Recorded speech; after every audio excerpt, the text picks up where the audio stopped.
കേരളത്തിലെ ചെറുപ്പക്കാർ മുതൽ പ്രായം ചെന്നവർ വരെ പോകാൻ ഇഷ്ടപ്പെടുന്ന ഒരു വലിയ ഒരു ടൂറിസ്റ്റ് സ്പോട്ടാണ് കന്യാകുമാരി. ഇത് കന്യാകുമാരി ത്രിവേണി സംഗമം.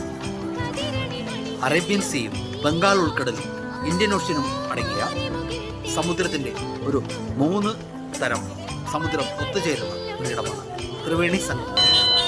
ഇപ്പോൾ പുതുതായി കന്യാകുമാരിയിൽ സ്റ്റേ ചെയ്യുന്ന ടൂറിസ്റ്റുകൾക്കായി, കന്യാകുമാരി ബോട്ടിങ്ങിന് വരേണ്ട ആളുകൾക്കായി ഒരു ഫ്രീ ആയി നൽകുന്ന ഒരു വാഹന സൗകര്യം ഇപ്പോൾ ഇവിടെ ലഭ്യമാണ്.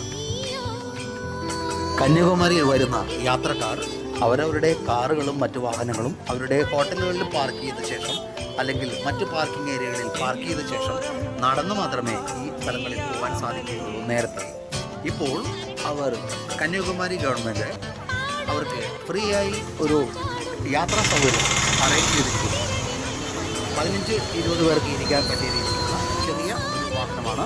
ഇതിൽ നമുക്കിത് ഫ്രീ ആയി ഉപയോഗിക്കാവുന്നതാണ്.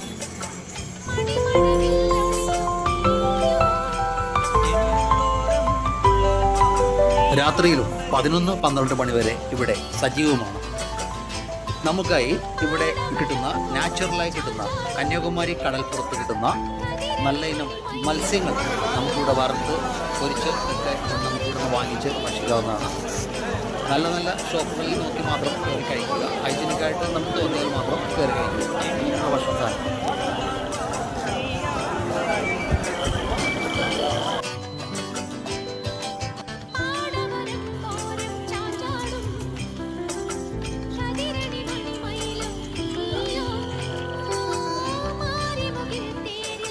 കന്യാകുമാരിയിൽ വരുന്ന ആളുകൾ തീർച്ചയായും ഒരു ദിവസം ഇവിടെ സ്റ്റേ ചെയ്തിട്ട് പോകേണ്ടതാണ്.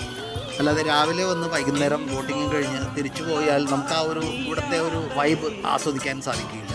നമ്മളിവിടെ കടൽപ്പുറത്തുള്ള ഏതെങ്കിലും നല്ലൊരു ഹോട്ടലിലോ റിസോർട്ടിലോ താമസിച്ച ശേഷം നമുക്ക് വൈകിട്ട് ഇവിടെ വാക്ക് വേ ഉണ്ട്. ഈ വാക്ക് വേയിലൂടെയൊക്കെ നടന്ന് കാഴ്ചകളൊക്കെ കണ്ട് സൂര്യാസ്തമയവും മറ്റ് ഷോപ്പിങ്ങും മറ്റും എല്ലാം കഴിഞ്ഞ് നമ്മൾ നടക്കുക എന്നുള്ളൊരു പ്രത്യേക ഒരു സുഖമായിട്ടുള്ളൊരു സംഗതിയാണ്.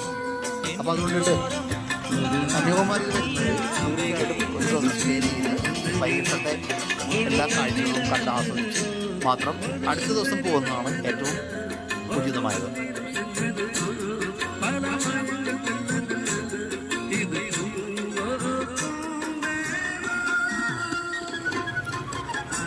ഈ ഒരു ചെറിയ വീഡിയോ ഇവിടെ അവസാനിക്കുന്നു.